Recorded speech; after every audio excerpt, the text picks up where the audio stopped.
네, 주요 이슈 마켓 리더에게 물어보는 시간 이어가 보도록 하겠습니다. 자, 오늘은 앞서서 저희가 예고해 드렸는데요. 이런 시장 속에서 경기 방어 섹터 좀 알아보려고 합니다. 오늘의 키맨은요, 현대차증권의 하희지 연구원 모셨습니다. 어서 오세요. 네, 안녕하세요. 반갑습니다. 네. 오늘 저희 또 TV 출연이 처음이시라고 들었어요. 많이 떨리실 수도 있는데 여러분들이 많이 응원해 주시길 바라겠습니다.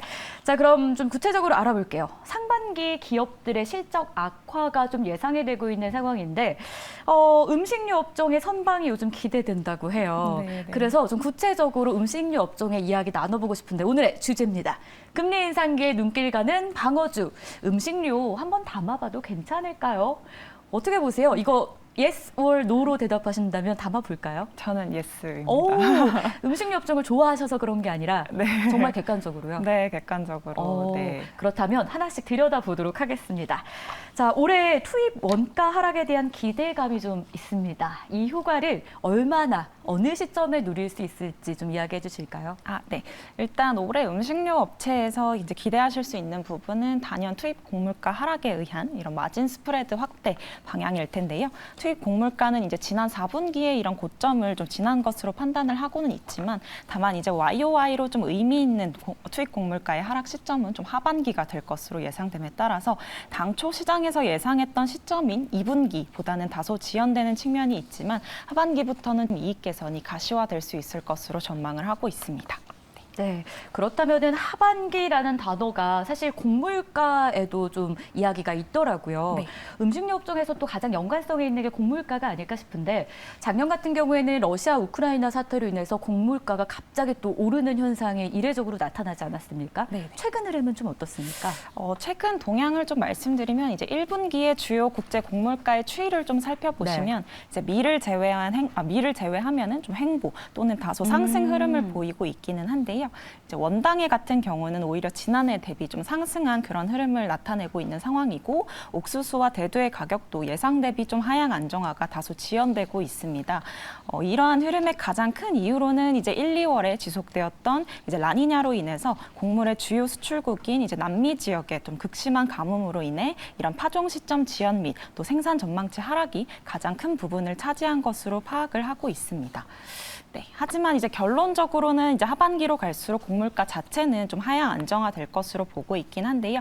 그 이유는 이제 크게 두 가지로 말씀드리고 있습니다. 첫 번째로는 이제 라니냐의 해소와 두 번째로는 이제 생산 비용의 감소라고 볼 수 있겠는데요.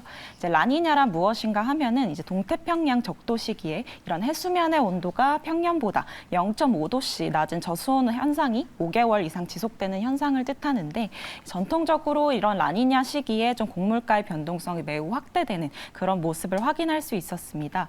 그 이유는 이제 전 세계 곡물 생산의 대부분을 차지하는 이런 북남미 지역의 가뭄을 야기하는 것이 이런 라니냐 효과 때문이라고 할 수 있는데 하지만 이제 최근에 미국 해양기상청의 예측에 따르면 3월 이후부터는 이런 라니냐 발생 가능성이 3% 이하로 떨어짐에 따라서 22년만큼의 이런 라니냐 영향력은 좀 벗어날 수 있을 것으로 판단을 하고 있고요. 이런 라니냐 해소에 따라서 공급 불확실성이 다소 해소가 된다고 한다면 곡물가도 하향 안정화될 것으로 전망을 하고 있고 또 곡물가 하향 안정화를 전망하는 이런 두 번째 이유는 이제 곡물 생산 비용의 감소라고 말씀드릴 수 있겠는데요. 그동안 이제 곡물가의 이런 낙폭을 제한했던 요인 중에 하나가 바로 높은 수준의 비료 가격이라고 할 수 있겠습니다.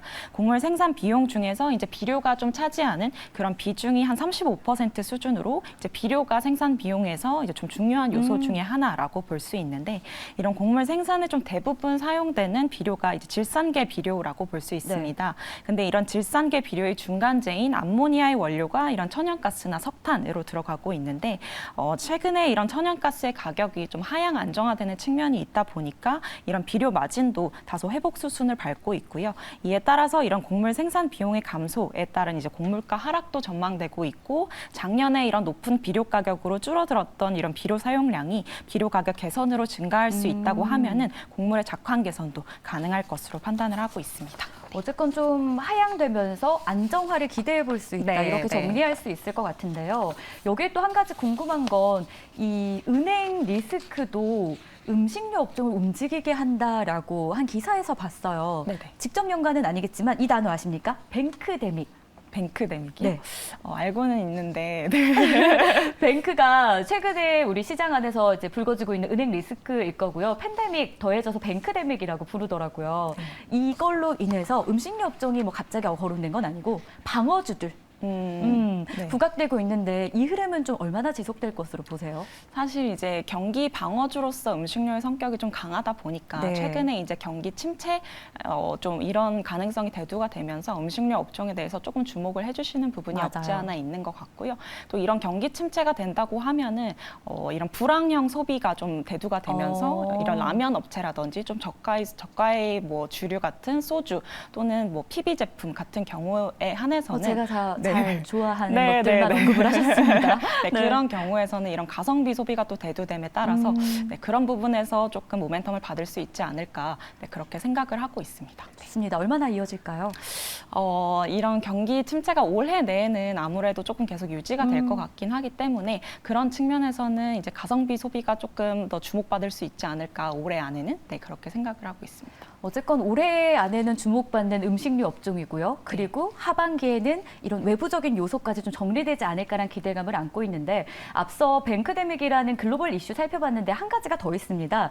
에너지 안보, 뭐 식량 안보 이런 것들이 많이 대두되고 있는 상황인데 이 글로벌 시장 안에서 식량 안보를 강화하고 있는 이 흐름, 음식료 업종에는 좀 어떤 연관이 있고 앞으로 좀 어떤 기대할 만한 요소들이 있을지 정리가 좀 필요할 것 같아요. 네. 일단은 이제 작년에 말씀해주신 것처럼 이제 러시아 우크라이나 전쟁 이후에 국제적으로 이런 공급망 이슈가 대두되면서 소비자 물가 상승도 일어나고 또 내수 물량 부족을 막기 위해서 각국이 이런 식량 안보 강화 흐름과 또 수출 제한 조치가 좀 강하게 일어났던 그런 측면이 있었습니다. 지난 6월에는 이제 24개국이 식량 수출 제한 조치를 단행을 했었고요. 하지만 이제 최근에는 공급망 이슈가 다소 이제 해소가 되면서 각국의 강한 식량 수출 제한 조치는 다소 둔화된 그런 흐름으로 볼 수 있겠는데요. 현재로서는 이제 가장 대표적이고 좀 영향력이 있는 가장 높은 식량 안보 상황은 현재 인도의 설탕 수출 제한 조치일 것이라고 보이고 있습니다. 앞서 말씀드린 이제 글로벌 원당 가격 상승과도 이제 다소 맞닿는 부분으로 인도는 현재 이제 국내 설탕 가격 상승을 제한하기 위해서 2023년 10월까지 설탕 수출 제한을 연장한 상황이고요. 이런 국내 설탕 가격 상승 제한 및 공급 안정화를 위해서 설탕 수출 제한을 하고 있는 이 부분은 저희 나라는 지금 이제 원당을 대부분 태국이나 호주에서 수입을 하고 있지만 향후 이제 수급에 또 문제가 생긴다고 하면은 결국에는 이제 전 세계 원당가도 함께 오르는 측면이 있다 보니까 이런 부분을 올해 좀 원당 측면에서는 조금 주시해야 하지 않을까 네, 그렇게 보고 있습니다. 결국 식량 자급률을 높이는 방향을 각국이 지금 추진하고 있다라는 건 거잖아요. 가장 심각한 게 인도다. 네.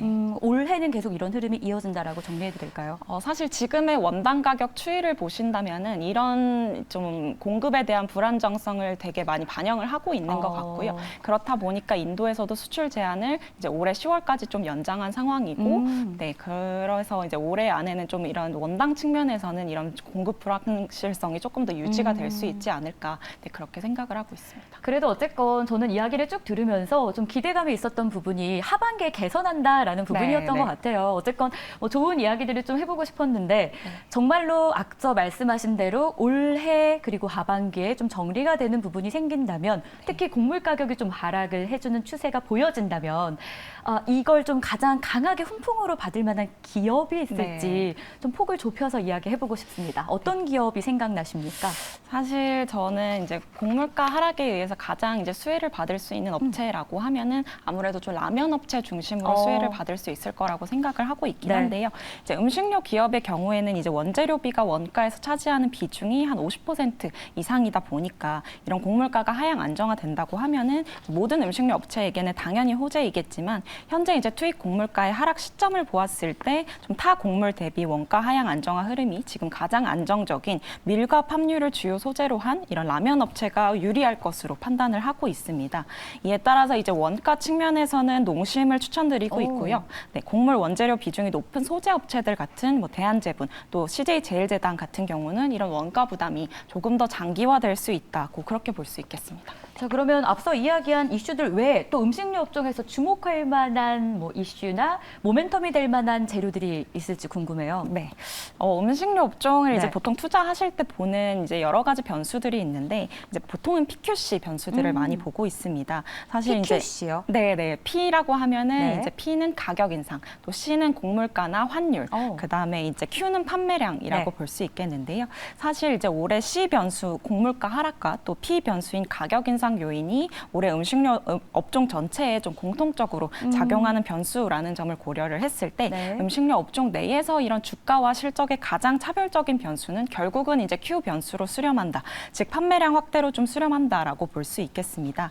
하지만 이제 현재의 국내 음식료 시장은 다소 성숙기에 있다 보니까 저성장 국면에 있기 때문에 이런 국내 판매량의 성장성의 한계를 극복할 수 있는 업체가 좀 다소 유리할 거라고 그렇게 보고 있습니다. 네, 좋습니다. PQC라고 이야기해 주셨는데요. 맞습니까? 네네네. 네, 저희가 기억해 보도록 하겠습니다. 네네네. 자, 그럼 이 같은 경기 침체, 방어적 성격이 강한 음식료 업종들이 대두가 좀 되고 있는 상황인데, 그럼 그만큼 투자자들이 관심을 가지실 수밖에 없어 보입니다. 좀 길게 보고 가면 좋을 것 같다는 생각도 드는데, 투자 시 좀 고려해야 될 만한 점이 있을지 투자자분들께 이 부분은 좀 조심하자, 아니면 기억하자라는 내용이 있으실까요? 네, 앞서 말씀드렸던 것처럼 이런 PQC 변수 중에서 저는 이제 Q 변수를 가장 중요하다 그렇게 말씀드리고 있는데 그래서 이제 Q 성장이 가장 돋보이는 그런 기업들을 최소 노주로 말씀드리고 있고요. 현재 음식료 업체들의 그래서 Q 성장 모멘텀에는 두 가지 방향성이 있을 수 있겠습니다. 국내 시장은 제가 앞서 말씀드린 것처럼 현재 좀 저성장 국면에 있다 보니까 내수 시장 내에서 이제 Q 성장을 할 수 있는 방향성은 이제 트렌드에 맞는 신제품을 출시를 하거나 또 시장 내에서 MS를 확대할 수 있는 업체가 다소 유리할 것이라고 보고 있고요. 네, 이런 저성장의 한계를 극복하기 위해서는 결국은 이제 해외 진출을 해야 되기 때문에 해외 시장 진출을 통한 이런 해외 성장성을 확보하는 그런 방향성이 있겠습니다. 이에 따라서 현재 내수 시장에서는 Q 성장성이 가장 돋보이는 업체로 이제 제로 트렌드를 중심으로 주류에서는 작년 9월에 낸 이런 신제품 세로, 음료 시장에서는 제로 탄산을 중심으로 MS를 확대 및 또 매출 고성장이 전망되고 있는 롯데칠성을 추천드리고 있고요. 네. 또 현재 또 해외에서 Q 성장성이 가장 대두되고 있는 업체로 미주 지역을 중심으로 올해 제2공장을 중심으로 가동률 확대 및 또 외형 성장을 지속하고 있는 농심을 추천드리도록 하겠습니다. 좋습니다. Q 성장이 돋보이는 기업 그리고 해외 시장에서의 가능성이 높은 기업을 보자라고 이야기를 해주셨습니다. 그 안에서도 롯데칠성 언급이 됐고요. 그리고 두 번째로 언급된 기업은 농심이었습니다. 기억해보면 좋을 것 같고 그리고 또 기사를 찾아보니까 이 저평가 매력이 있는 게 또 음식료 업종이라고 하더라고요. 그 부분도 살짝 언급해 주실 수 있을까요? 어떤 기업이 또 이 안에서도 저평가 매력이 있는 건지 이것도 투자에 되게 중요한 포인트가 되지 않나요? 네. 사실은 지금 음식료 업종이 이제 코스피 대비 다소 이제 디스카운트된 요인이 있습니다. 그 부분은 이제 작년에 아까 말씀드린 것처럼 곡물가의 상승으로 인해서 이런 음식료 업체들의 마진이 다소 훼손되었었고 이런 흐름이 좀 장기화되는 흐름으로 가다 보니까 현재 음식료 업종들이 대부분 좀 코스피 대비 좀 디스카운트 받는 그런 측면으로 가고 있죠. 네, 대부분 가고 있지만 이런 해외 성장성이 대두되고 있는 뭐 오리온이나 농심 같은 경우에는 최근에 이제 많이 주가가 오른 상황이고 지금 밸류에이션 매력을 좀 찾는다고 하시면은 이제 CJ제일제당이 최근에 이제 주가가 많이 떨어지게 되면서 지금 음식료 업종 평균보다도 많이 디스카운트된 그런 상황이라고 볼 수 있겠습니다.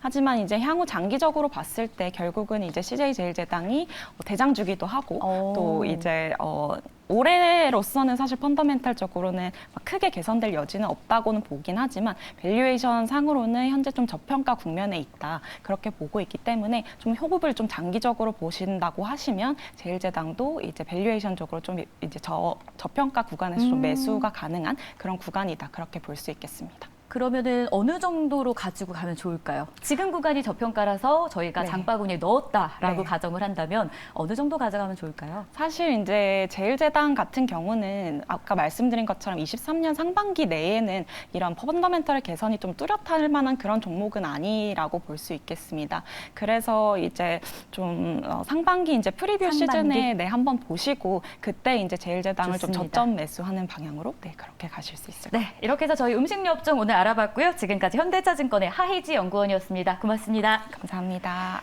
네, 저희가 준비한 소식 모두 다 전해드렸습니다. 저희는 내일 이 시간에 다시 찾아오겠습니다. 시청해주신 여러분 고맙습니다.